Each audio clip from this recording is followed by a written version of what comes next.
Hey everybody, and welcome back to the board meeting. Today we are continuing to count down my top 100 games of all time, and we're breaking into the top half of that list.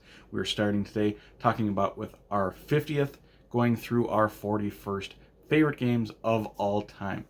Now I'm really excited to get into these games coming up in the next few lists or few videos, because the game's starting to get they're starting to get really good. The other games were good too, but these are starting to get my favorite of my favorite games. So I'm really excited to share these ones. And this particular list, my dog's walking around. This particular set of 10 has some nostalgia in it. So I'm not sure if it's stuck on this list because of nostalgia or because I really think it's that good. But I mean, obviously, I like it a lot. But nostalgia probably plays a factor in it. And let's go to our 50th game, because that is relevant to it. And number 50 is Small World. Like I said, nostalgia for me. This was my first game that I bought, like coming into the hobby. I'd played Catan and stuff before, but I didn't really own a hobby board game at that point. Um, well, I guess I owned Catan for years and years before that, but this is the first one that coming back into the hobby, or coming into the hobby for the first time, I bought Small World, and I was like, oh, this is even better than Catan even, and that was impossible for me to fathom. But Small World is basically Risk with fantasy creatures. Uh, and what's interesting is each of these fantasy creatures, you're going to kind of draft these fantasy creatures, which ones you're going to use, and you're going to try and take over this board. But that fantasy creature gets this special ability, this special power that they can use. But also attached to them is going to be randomly put another special ability. So basically, you'll get two different special abilities with this group that you're going to try and take over the board with, which makes Risk 1,000 times better, in my opinion. Yes, but number 50 was a classic game to me, Small World. Let's go to 49 now. 49's a little bit newer than that. This is Everdell. Everdell is a worker placement game with some cute art of like woodland creatures. And in this game, you are going to be placing out workers and gathering up your resources like your normal worker placement game. But then you're going to buy these like woodland creatures or build them, or these buildings, and you're going to build like a tableau. And you can only have so many cards in your tableau, but you don't have a lot of workers. Uh, and so you're like, the first time I got taught this game, they're like, you can only have, I can't remember how many cards it is. You can only have this many cards, and I'm like, I'll never be able to build that many cards, so that is irrelevant to me. But throughout the game, you start comboing these certain things, and some buildings will let you get these creatures for free, so you don't actually have to get those resources. And some cards will give you special abilities and ongoing effects that will give you resources throughout the game. So it kind of just it's like this engine building game with worker placement, and it's really nice. And I love the look of this game. This is one of the best looking games in my opinion. I love the artwork. I like the board. I like everything about this look of this game, and the mechanisms work really good as well. So number 49 is Everdell. Let's go to number 48. Going back to another older game. Uh, older. This is Istanbul.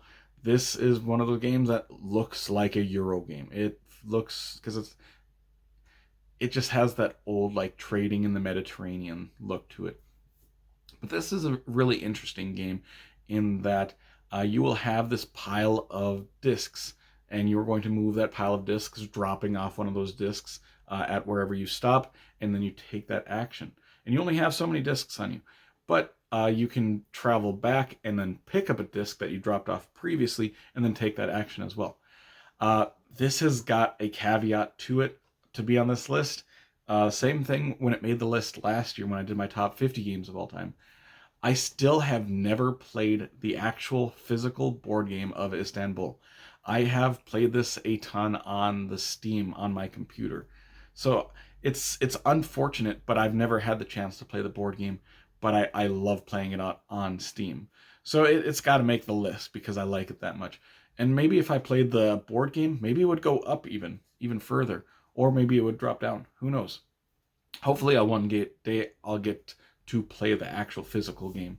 But for now, I got to settle with playing it on the apps for Steam, which it works really well, and I recommend checking it out if you haven't. Let's go to number 47, staying with older type games. This is the Manhattan Project. And the Manhattan Project, you are building up nuclear bombs, and it's a worker placement game. And why I think this has made this list is because in this game it does something that I think more worker placement games should try and do. It has individual different worker types that have to be put in certain spots to do that action. You have your regular workers, you have your engineers, you have your scientists, and you can only send them to certain places that make sense for them to go thematically. And I really like that part of it, I think.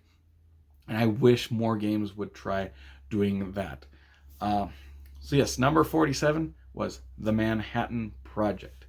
Let's go to number 46. Number 46 is a second edition of a game because I've also not played the original game of this. This is Summoner Wars. They just came out with the second edition last year, and I never got to play the original, and I always wanted to, but it was kind of never available around me, or if it was pretty pricey. So I was excited when they announced this, and I have played. Oh, it's actually right down here. I just got another expansion where they introduced a couple more factions. But this is a card game that is put out on a board, and you are going to be playing as different factions, and you are trying to kill the other person's summoner. And all the factions play very differently, and you're just moving around the cards on this board, doing special different effects and abilities, trying to attack them. It's really interesting. It's very tactical, but there is some luck in the game as well. So and I like that kind of balance in some games where it's you got strategy, but you can be deterred by certain bad dice rolls. Let's go to number 45. Number 45 is a flip and write. This is Welcome to. This is a game I'm surprised this has hung around for me, but it's such a fun game for me to get to the table, and I like playing it solo as well. So a lot of times I break this out late at night. But this is basically you're flipping over cards, and those cards will have numbers on them and effects, and you got to choose the number and the effect, and then you have to place these numbers in your neighborhood. You are building up this neighborhood, and the numbers have to go in ascending order, just like in real life, and it's a game that I've brought this to game night a lot, and like half of my game group really likes and half my game group really dislikes. In fact, one person says it's his favorite game. Uh, so yeah, it's interesting. This is kind of a decisive game, maybe. Not sure. Some people, it just seems it either gels with you in it or it doesn't, and it definitely gels with me. It's one of those games that I feel very calm when I'm playing it. I'm not worried much, and it's one of those games that I like to play like socially because we flip over the card and we're talking. Everybody done? Yep. Flip over another one. Everybody does theirs, and we're talking. So the game is almost secondary when you're playing this game. Not that it's not good enough, but it's not that much of a brain thinky game. So yes, number 45. Welcome to. Let's go to number 44. Number 44 is a game by Richard Garfield, the man who made Magic the Gathering. It's interesting. Richard Garfield has a wide array of board games he's made, and I like a lot of them. But this particular one, number 44, is Bunny Kingdom. Bunny Kingdom is this game that uses what I call the Seven Wonders draft method. And that's where you get a big hand of cards. You pick one, you pass those cards, you receive the other cards from your neighbors, pick one, pass them, pick one, pass them until all the cards are completely gone. I always just call that the Seven Wonders drafting system. But in this game, it's a looker to me. I think it looks really cute on the board. But you are basically, these cards will have a number. It'll have numbers on a grid. And basically you'll get to place a bunny in that grid spot that you drafted from. and you are trying to build these large kingdoms of bunnies, these large connected kingdoms of bunnies, and you are trying to get different resources in them, and you are also trying to build different buildings, different like castles, and they'll kind of multiply depending on how many different resources you have in one of your bunny fiefs, times however many buildings you have in that. It's really interesting, and there's like a bunch of end game points and stuff like that. And this is a game that the point systems go way up. You might end up with 300, 400 points in this game by the end of it. But it's a really good game to me. It's one of my favorite drafting games. Number 44, Bunny Kingdom.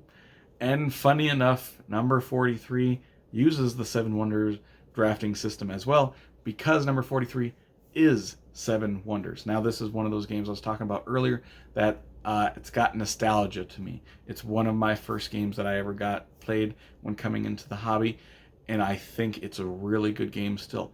If we have 7 players on game night, this is the game that I think of automatically. Like, what game can we play 7 players? I'm always like, well, Seven Wonders. It plays, you're doing simultaneous drafting, so it doesn't add any more time having any more players, usually, unless you get those people who've got the, take a little bit longer and everything. But yes, number 43, Seven Wonders, is just still really good to me. I really enjoy that game. Going to number 42. Number 42 is another older game, or continuing. No, actually, I want to say this. Maybe it's not that old. Maybe 6, 7 years old. Anyways, number 42 is Imhotep. Imhotep is a really interesting game.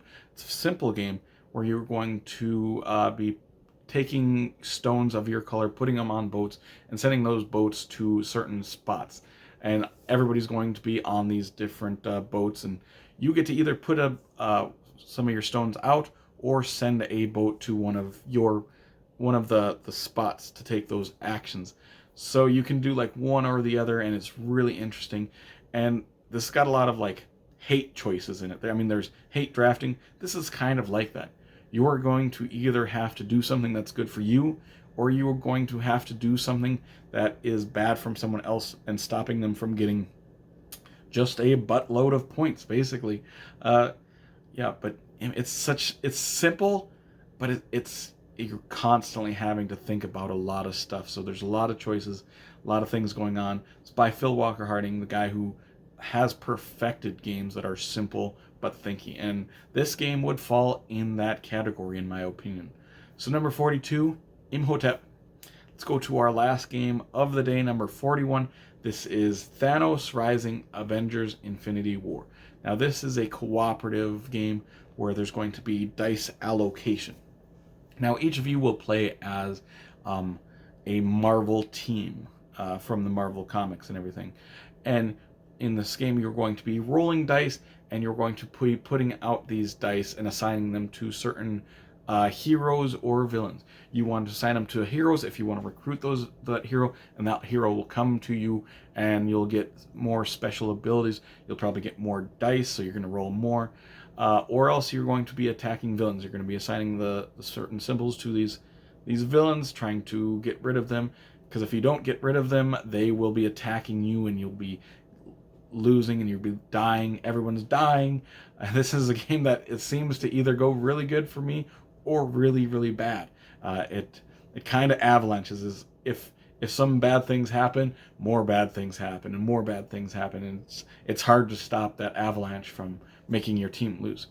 But it's one of my favorite dice games, and I think it's got a bunch of interesting choices in it.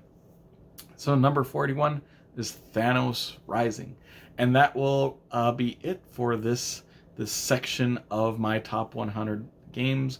This was 50 through 41.